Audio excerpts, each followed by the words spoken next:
তোর আওকাত আছে এই রকেটটাকে ঠিক করার? তুই জানিসও কি এই রকেট ৫,০০০ কোটির?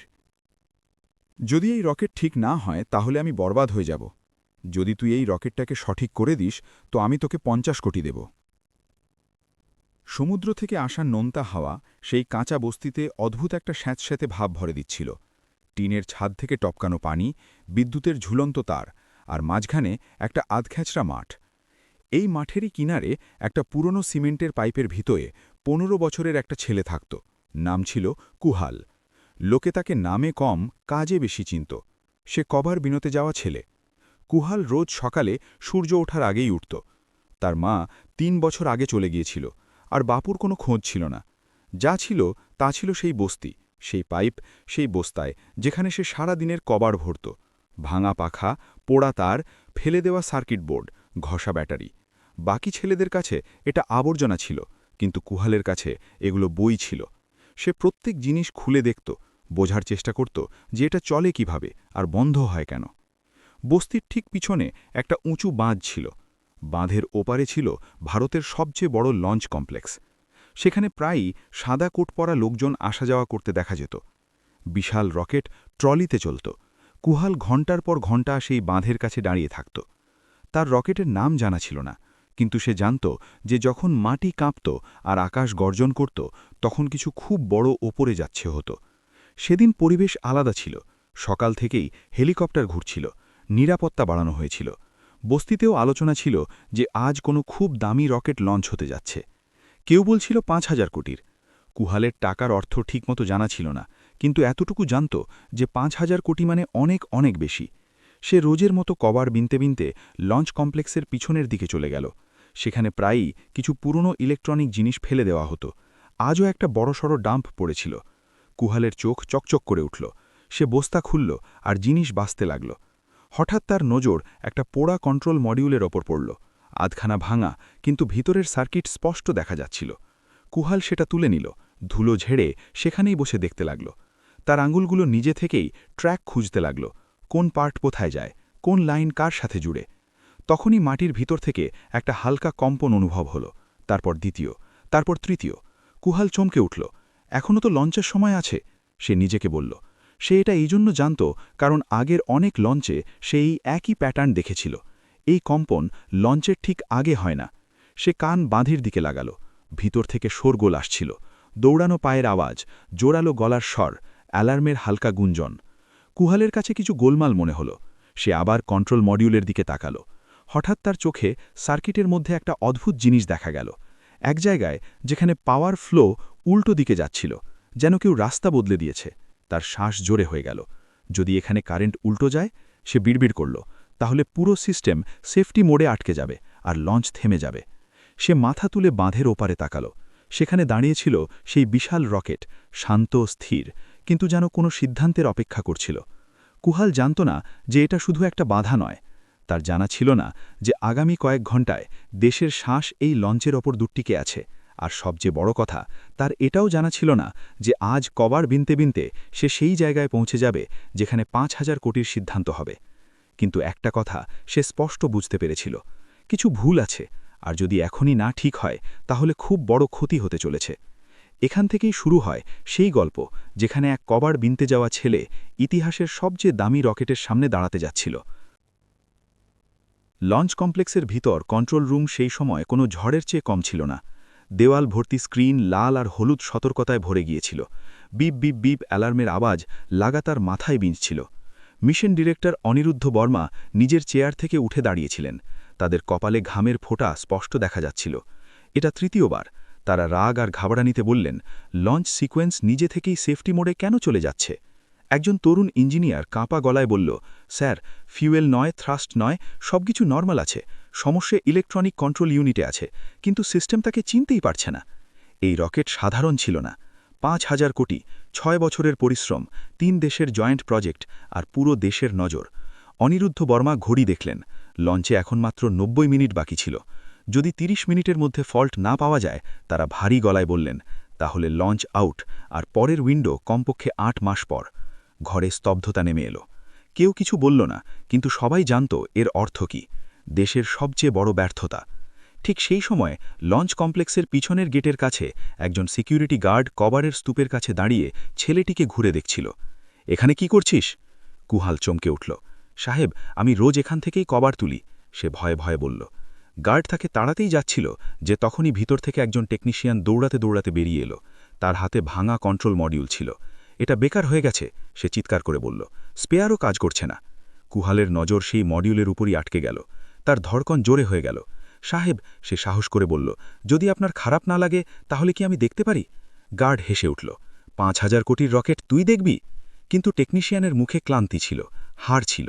সে বিরক্ত হয়ে মডিউলটা কুহালের দিকে এগিয়ে দিল। নে দেখ, যাই হোক আর কিছু বাকি নেই। কুহাল মাটিতে বসে গেল। সে মডিউল খুলল। তার আঙুল কাঁপছিল না। সে মনোযোগ দিয়ে প্রত্যেক ট্র্যাক, প্রত্যেক সংযোগ দেখছিল। এটা ফল্ট নয়, সে ধীরে ধীরে বলল। এটা ডিজাইনের টক্কর। টেকনিশিয়ান চমকে উঠল। কি বকবক করছিস? কুহাল একটা পোড়া লাইনের দিকে ইশারা করল। এই লাইন ব্যাকআপ সিস্টেমের সাথে জুড়ে আছে। যেই প্রাইম সিস্টেম স্থিতিশীল হয়, এই লাইন উল্টো সিগন্যাল পাঠিয়ে দেয়। সিস্টেম ভাবে বিপদ আছে আর নিজেকে লক করে নেয়। টেকনিশিয়ানের চোখ বড় বড় হয়ে গেল। এটা তো ডকুমেন্টেশনে এমন কি নেই? কুহাল মাথা নিচু করে বলল, কারণ এই খারাপই মেশিনের নয়, মানুষের তাড়াহুড়োর। কেউ দুটো সেফটি লেয়ারকে একসাথে জুড়ে দিয়েছে। সেই টেকনিশিয়ান কিছু না বলে ভিতরের দিকে দৌড়াল, আর কুহাল সেখানেই বসে রইল। তার জানা ছিল না যে সে এইমাত্র সেই দরজায় দস্তক দিয়েছে যেটা শুধু ডিগ্রিওয়ালাদের জন্য খোলে। কিন্তু এখন আর দেরি হয়ে গিয়েছিল। কন্ট্রোল রুমের ভিতর প্রথমবার কেউ বলল, ওই ছেলেকে ভিতরে ডাকো। আর এখান থেকেই গল্প একটা বিপজ্জনক মোড় নিতে যাচ্ছিল। কুহালকে যখন কন্ট্রোল রুমের ভিতর নিয়ে আসা হলো, তখন তার মনে হলো যেন সে অন্য কোনো দুনিয়ায় চলে এসেছে। চারিদিকে ঝকঝকে স্ক্রিন, দৌড়ানো সংখ্যা, ইংরেজিতে লেখা শব্দ, আর শত শত চোখ যারা তাকে এমনভাবে দেখছিল যেন সে কোনো ভুল। তার নোংরা জামা, ফাটা চপ্পল আর ধুলোয় মাখা মুখ ঘরের সাদা রঙের সাথে একদম মিলছিল না। এই সেই ছেলে, একজন সিনিয়র সায়েন্টিস্ট বিনা লুকিয়ে তির্যক স্বরে বললেন। মিশন ডিরেক্টর অনিরুদ্ধ বর্মা হাত তুলে সবাইকে চুপ করালেন। এই ছেলেই কন্ট্রোল মডিউলে ব্যাক ফ্লোয়ের কথা বলেছে, তারা বললেন। আর এখনও পর্যন্ত কোনো সিস্টেম এটা ধরতে পারেনি। কুহাল চুপচাপ দাঁড়িয়ে রইল। তার ভয় লাগছিল, কিন্তু তার চেয়ে বেশি তার সেই স্ক্রিনের চিন্তা ছিল যেখানে বারবার লঞ্চ আউট জ্বলছিল। তোমার নাম? অনিরুদ্ধ বর্মা জিজ্ঞেস করলেন। কুহাল ধীরে ধীরে বলল, পড়াশোনা স্কুলে যায়নি স্যার। ঘরে কয়েকজন হেসে দিল। একজন ইঞ্জিনিয়ার বলল, তাহলে তুমি কিভাবে বলতে পারো যে এটা ডিজাইনের ভুল? কুহাল প্রথমবার মাথা তুলে সবার দিকে তাকালো। কারণ স্যার, সে বলল, যখন দুটো মোটর একই চাকাকে উল্টো দিকে টানে তখন চাকা ঘোরে না, ভেঙে যায়। ঘরে স্তব্ধতা নেমে এলো। অনিরুদ্ধ বর্মা চেয়ার থেকে উঠতে উঠতে বললেন, তুমি বোর্ডে দেখাতে পারবে? কুহাল ধীরে ধীরে ডিজিটাল বোর্ডের কাছে গেল। তার হাত কাঁপছিল না। সে একটা সাধারণ ডায়াগ্রাম আঁকল। দুটো বাক্স, মাঝে একটা তীর, তীর আর তারপর একটা উল্টো তীর। এটা প্রাইম কন্ট্রোল, সে বলল, আর এটা ব্যাকআপ। দুটোই ঠিক আছে, কিন্তু যেই থ্রাস্ট স্থির হয়, ব্যাকআপ এটা ধরে নেয় যে সেন্সর ফেল হয়েছে আর সিস্টেম নিজেকে লক করে নেয়। একজন সিনিয়র ইঞ্জিনিয়ার এগিয়ে এলো। কিন্তু এটা তো শুধু 0.02 সেকেন্ডের জন্য হয়। কুহাল মাথা নাড়ল। রকেটের জন্য 0.02 সেকেন্ডও অনেক হয়। অনিরুদ্ধ বর্মা তৎক্ষণাৎ বললেন, সিমুলেশন চালাও। এখনই কিবোর্ডে আঙুল দৌড়াতে লাগল। স্ক্রিনে মডেল ঘুরতে লাগল। 10%, 35%, 68%। হঠাৎ স্ক্রিন থেমে গেল। Fault identified, signal conflict. ঘরে কেউ স্বস্তির নিঃশ্বাস ফেলল। কেউ চেয়ার আঁকড়ে ধরল। ওটা ওটা ঠিক ছিল, কেউ বলল। কিন্তু খুশি বেশিক্ষণ টিকল না। একটা নতুন সতর্কতা জ্বলে উঠল। টাইম রিকোয়ার্ড টু ফিক্স, 4 ঘন্টা। অনিরুদ্ধ বর্মার মুখ শক্ত হয়ে গেল। 4 ঘন্টা নেই আমাদের কাছে, তারা বললেন। লঞ্চ উইন্ডো 40 মিনিটের মধ্যে বন্ধ হয়ে যাচ্ছে। সবার নজর কুহালের দিকে গেল। সে কিছু ভাবছিল, তারপর বলল, যদি আমরা সিস্টেম না বদলাই, শুধু তাকে ধোঁকা দিই? মানে? অনিরুদ্ধ বর্মা জিজ্ঞেস করলেন। কুহাল স্ক্রিনের দিকে ইশারা করল। যদি ব্যাকআপের মনে না হয় যে বিপদ আছে, তাহলে সে লক করবে না। আমাদের শুধু সিগন্যালের রাস্তা বদলাতে হবে, কাটতে হবে না। এটা খুব রিস্কি, একজন বিজ্ঞানী বলল। যদি ভুল হয় তাহলে রকেট তো যাই হোক উড়বে না, কুহাল শান্ত গলায় বলল। ঘরে আবার স্তব্ধতা। অনিরুদ্ধ বর্মা গভীর শ্বাস নিলেন। কতক্ষণ লাগবে? 10 মিনিট, কুহাল বলল, যদি আমাকে অ্যাক্সেস দেওয়া হয়। ঘড়ির টিকটিক এখন সবাইকে শোনা যাচ্ছিল। এই সিদ্ধান্ত রকেটের নয়, এটা বিশ্বাসের ছিল। আর এবার প্রশ্ন এটা ছিল না যে কুহাল কে, প্রশ্ন এটা ছিল যে দেশ কি এক কবার বিনতে যাওয়া ছেলের ওপর বিশ্বাস করবে? কন্ট্রোল রুমে এখন কোনো অতিরিক্ত আওয়াজ ছিল না, না বিতর্ক, না তির্যক কথা। শুধু ঘড়ির টিকটিক আর স্ক্রিনে চলতে থাকা countdown. T28 minute. Aniruddha Barma technical চিফের দিকে তাকালেন। তাকে অ্যাক্সেস দাও, তারা বললেন, কিন্তু প্রত্যেক স্টেপ রেকর্ড হবে। এক মুহূর্তের জন্য কেউ বিরোধিতা করল না, হয়তো এজন্য যে এখন হারানোর মতো আর কিছু বাকি ছিল না। কুহালকে একটা খালি টার্মিনালের সামনে বসানো হলো। কিবোর্ড তার কাছে নতুন ছিল, কিন্তু লজিক নয়। সে চোখ বন্ধ করল, যেন কোনো ম্যাপ মনে মনে দৌড়াচ্ছিল। স্যার, সে বলল, আমাকে শুধু সিগন্যাল রাউটিংয়ের ম্যানুয়াল দিন। একজন ইঞ্জিনিয়ার অবাক হয়ে জিজ্ঞেস করল, তুমি পড়ে নেবে? কুহাল হালকা হেসে বলল, আমি পড়ব না, চিনে নেব। ফাইল খুলল। কোডের শত শত লাইন। কুহাল মাউস ছোঁয়াল না, সে শুধু দেখছিল। এখানে, সে বলল, এই কন্ডিশন ভুল, এটা তো সেফটি ইন্টারলক। কেউ বলল, এটাকে ছোঁয়া যায় না, এসি সব আটকে রেখেছে। কুহাল বলল, এটা ধরে নিচ্ছে যে বিপদ বাইরে থেকে আসছে, অথচ বিপদ ভিতর থেকে তৈরি হচ্ছে। T30 minute. অনিরুদ্ধ বর্মা জিজ্ঞেস করলেন, কি বদলাতে হবে? কিছু বদলাতে হবে না, কুহাল বলল, শুধু সময়কে ভুল পথে চালাতে হবে। সে বুঝিয়ে বলল, যদি আমরা ব্যাকআপ সিস্টেমকে 0.03 সেকেন্ড দেরি করে দিই, তাহলে তার মনে হবে যে প্রাইম সিস্টেম এখনও কন্ট্রোলে আছে। একজন সিনিয়র বিজ্ঞানী ফিসফিস করে বলল, এটা তো সিস্টেমের সাথে মিথ্যা বলা হলো। কুহাল মাথা নাড়ল। স্যার, প্রত্যেক মেশিনকে মাঝে মাঝে মিথ্যা লাগে, নইলে সে ভয়ে কাজ করা ছেড়ে দেয়। ঘরে কেউ কিছু বলল না। T24 মিনিটে কোডে পরিবর্তন শুরু হলো। প্রত্যেক লাইনের সাথে হৃদয়ের ধড়কন জোরে হচ্ছিল। যদি এটা ফেল হয়, একজন ইঞ্জিনিয়ার বলল, তাহলে রকেট প্যাডেই জ্বলে যেতে পারে। কুহাল বিনা ঘুরে বলল, জ্বলবে না, কারণ আগুন তখনই জ্বলে যখন তার রাস্তা না মেলে। T18 minute. সিস্টেম রিবুট হল। 1 সেকেন্ড, 2 সেকেন্ড। স্ক্রিনে লেখা এলো, সেফটি মোড স্ট্যান্ড বাই। ঘরে কেউ মুঠো শক্ত করল। তারপর পরের লাইন, কন্ট্রোল রিস্টোর্ড। একটা জোরালো শ্বাস বেরিয়ে এলো। কারো চোখে জল এলো। কিন্তু যুদ্ধ এখনও শেষ হয়নি। হঠাৎ আবহাওয়া বিভাগের স্ক্রিন লাল হয়ে গেল। স্যার, আবহাওয়া অফিসার বলল, উপরের হাওয়ার গতি নির্ধারিত সীমা ছাড়িয়ে যাচ্ছে, উইন্ড শিয়ার বাড়ছে। অনিরুদ্ধ বর্মা চোখ বন্ধ করে নিলেন। আজ সব কিছু একসাথে কেন ভাঙছে?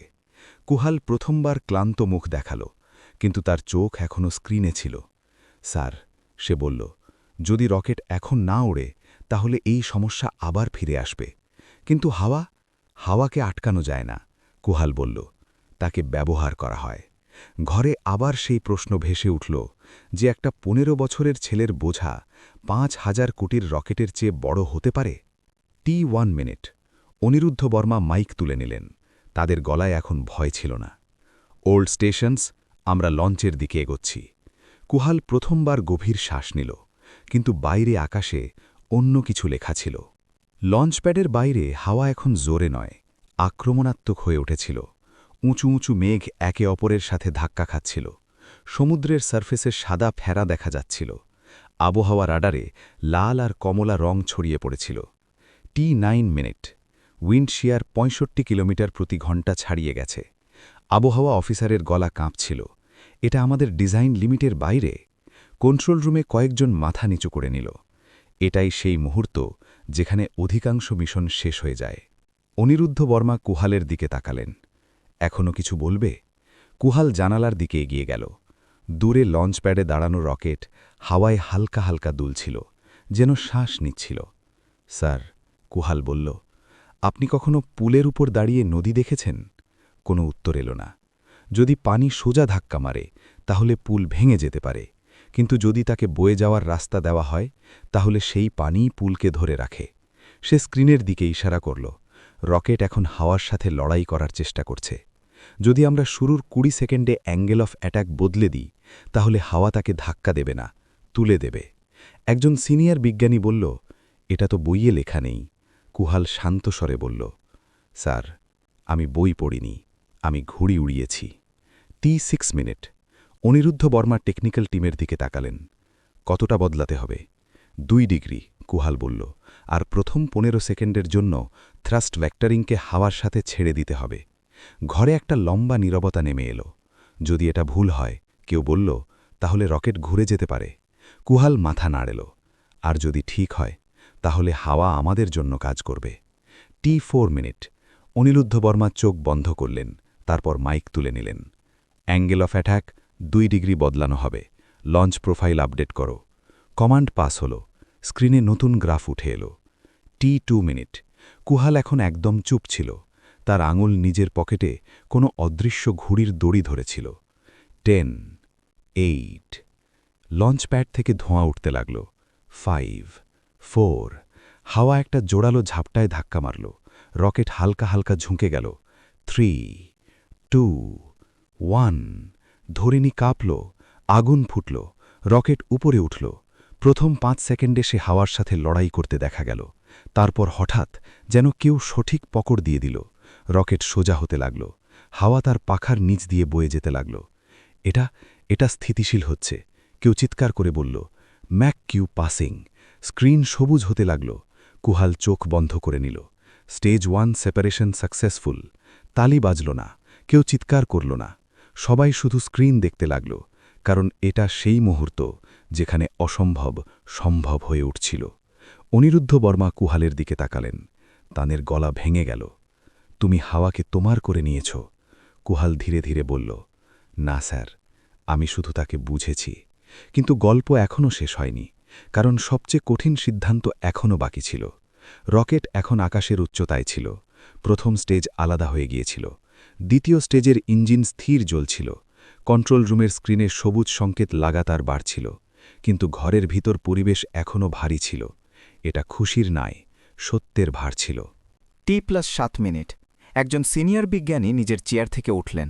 তাঁদের গলায় এখন রাগ ছিল না, বরং কিছু অন্য ছিল, হয়তো লজ্জা। স্যার, সে অনিরুদ্ধ বর্মাকে বলল, যদি এই ছেলে না থাকত তাহলে আমরা এখন ময়লা গুনছি হতাম। কেউ উত্তর দিল না। কুহালকে এক কোণে দাঁড় করিয়ে দেওয়া হয়েছিল। কেউ তাকে বাইরে বের করছিল না, কিন্তু কেউ তাকে ডাকছিলও না। সে স্ক্রিন দেখছিল, যেন এটা নিশ্চিত করতে চায় যে রকেট সত্যিই নিরাপদ। অন অরবিট ইঞ্জেকশনের প্রস্তুতি। ফ্লাইট কন্ট্রোল থেকে আওয়াজ এলো। এখানেই সবচেয়ে নাজুক অংশ ছিল। যদি এখানে হিসেব ভুল হয় তাহলে রকেট হয় চিরকালের জন্য হারিয়ে যাবে, নয়তো পৃথিবীর কক্ষপথে জ্বলে যাবে।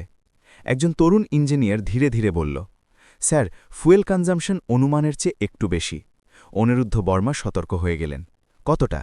0.6%, উত্তর এলো। ঘর আবার সতর্ক হয়ে উঠল। ছোট ভুল, বড় ফলাফল। কুহাল বিনা জিজ্ঞাসায় বলল, স্যার, এটা ভুল নয়। সবার নজর তার দিকে ঘুরে গেল। তুমি আবার? একটা গলায় বিরক্তি ছিল। কুহাল শান্ত রইল। যখন হাওয়া রকেটকে তুলে দিল তখন ইঞ্জিন কম নয়, বেশি কাজ করেছে। এখন সিস্টেম সেই হিসেবে ভারসাম্য খুঁজছে।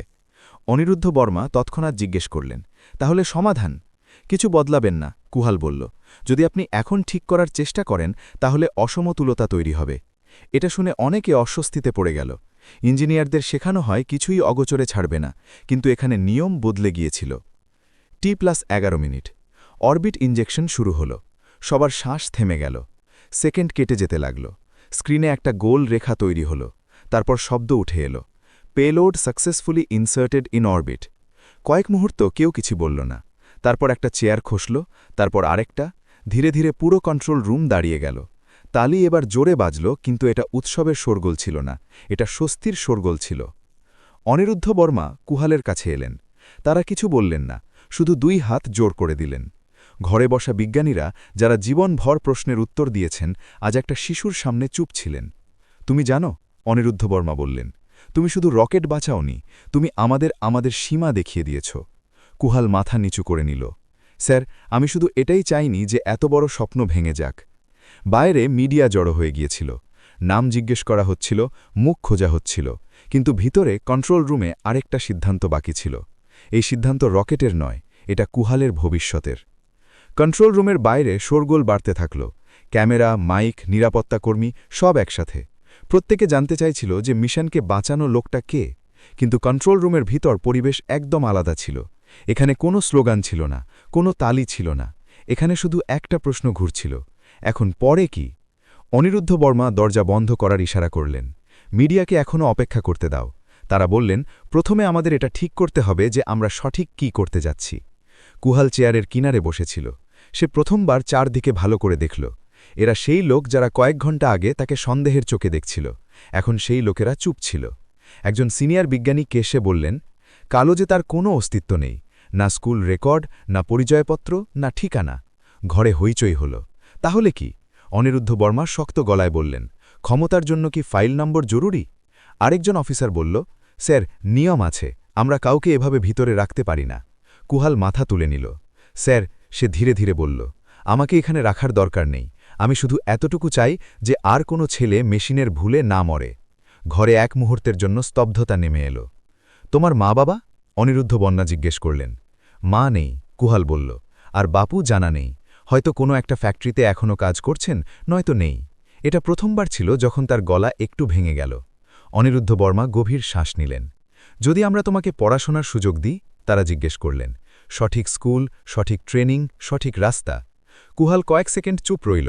তারপর বলল স্যার আমার বইয়ে ভয় লাগে না আমার শুধু এই ভয় যে কোথাও আমাকে আবার কোনো বাঁধের বাইরে না দাঁড় করিয়ে দেওয়া হয় এই কথা কোনো রিপোর্টে লেখা যায় না কিন্তু এই ঘরের প্রত্যেক মানুষ তা অনুভব করেছিল কিছুক্ষণ পর সিদ্ধান্ত হল কাগজ নয় আগে মানুষ কুহালকে অস্থায়ী পরিচয় দেওয়া হলো তার থাকার জায়গা ঠিক করা হলো আর সবচেয়ে বড় কথা তাকে একটা প্রতিশ্রুতি দেওয়া হলো যে এই দরজা এখন তার জন্য বন্ধ হবে না বাইরে অনিরুদ্ধ বর্মা মিডিয়ার সামনে এলেন তারা নাম নিলেন মুখ দেখালেন কিন্তু গল্প পুরোটা বললেন না কারণ আসল গল্প ক্যামেরার জন্য ছিল না সেই গল্প ছিল একটা ছেলের জন্য যে কাবারের মধ্যে স্বপ্ন খুঁজত যদি তোমার এই গল্পটা পছন্দ হয়ে থাকে তাহলে লাইক অবশ্যই করো এটাকে তোমার বন্ধু আর পরিবারের সাথে শেয়ার করো যাতে এই গল্প প্রত্যেক সেই মানুষের কাছে পৌঁছে যায় যে স্বপ্ন দেখে চ্যানেলটাকে সাবস্ক্রাইব করতে ভুলো না কারণ এমনই মন ছুঁয়ে যাওয়া সত্যি মনে হওয়া গল্প আমরা সামনে আরও নিয়ে আসব আর হ্যাঁ কমেন্টে অবশ্যই লিখো তুমি এই গল্পটা তোমার কোন গ্রাম বা শহর থেকে দেখছ আমাদের জেনে খুব ভালো লাগবে যে আমাদের আওয়াজ দেশের কোন কোন কোণে পৌঁছাচ্ছে ধন্যবাদ পরের গল্পের সাথে দেখা হবে